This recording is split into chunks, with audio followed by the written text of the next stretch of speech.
Hello everyone! Welcome to Grandma's Love. Samahan niyo po ako mga ka-grandma, magluluto tayo ng ginataang tilapia. Simple recipe at the same time, madali lang pong lutuin at budget friendly. So tara, umpisahan na natin ang pagluluto. Pagsamasamahin lang po natin sa kawali ang sibuyas, bawang at luya. Gagawin po natin itong base para po hindi matutong yung isda sa kawali.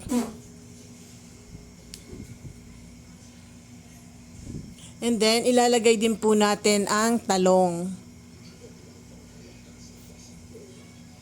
Ito po yung gulay na ating isasama sa ginataang tilapia. Pwede naman po kahit anong gulay, kung anong gulay po ang gusto nyong ilagay, ang ihalo sa inyong ginataang tilapia or ginataang isda. Ngayon naman po ilalagay na natin ang isda, ang tilapia. Isalansan po natin ng maigi.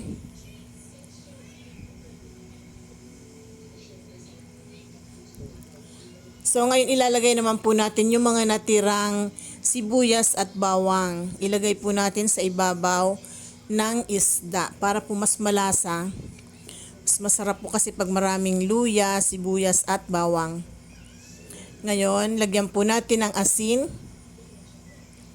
At ilagay na rin po natin ang gata. Medyo namumuo po yung gata dahil galing po sa fridge ang gata ko. Nilagay ko po kasi yan sa fridge. Kaya po namuo. So ngayon tatakpan po natin at hayaan natin kumulo ng at least 3 minutes hanggang sa maluto po yung gata at isda. Ngayon kumulo na po siya, lalagyan po natin ng suka.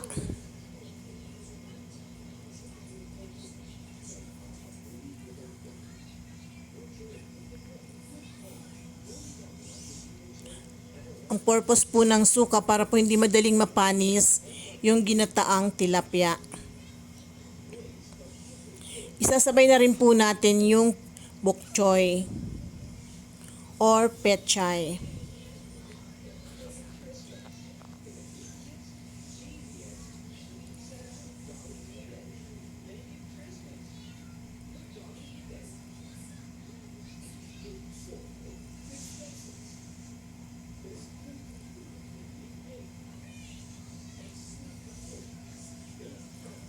Tapos tatakpan po ulit natin ito at hayaan natin kumulo hanggang sa maluto po yung pechay.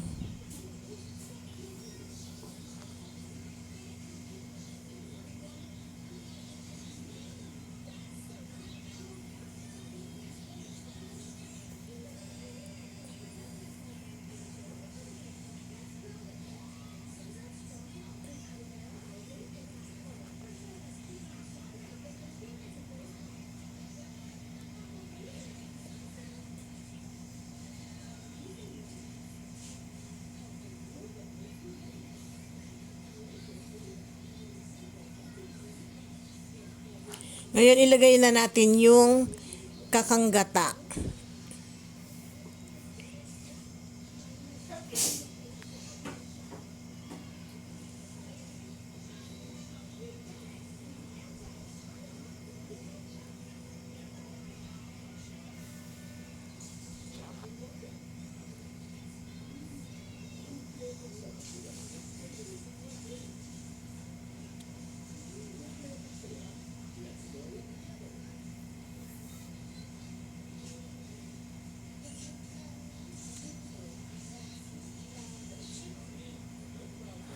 So takpan muna natin at hayaan natin kumulo para maluto yung kakanggata at pechay. So ngayon kumulo na po, ilagay naman po natin yung ladyfinger chili.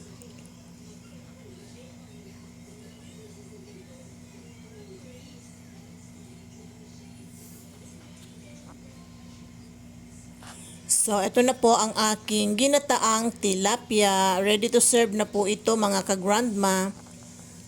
Sana po nagustuhan nyo ang video na to at huwag po kalimutang mag-like, share, comment, and subscribe. Ito na po ang aking ginataang tilapia. Ganyan lang po kabilis magluto ng ginataang tilapia si Grandma. So thank you for watching. See you again on my next video. Bye. God bless everyone.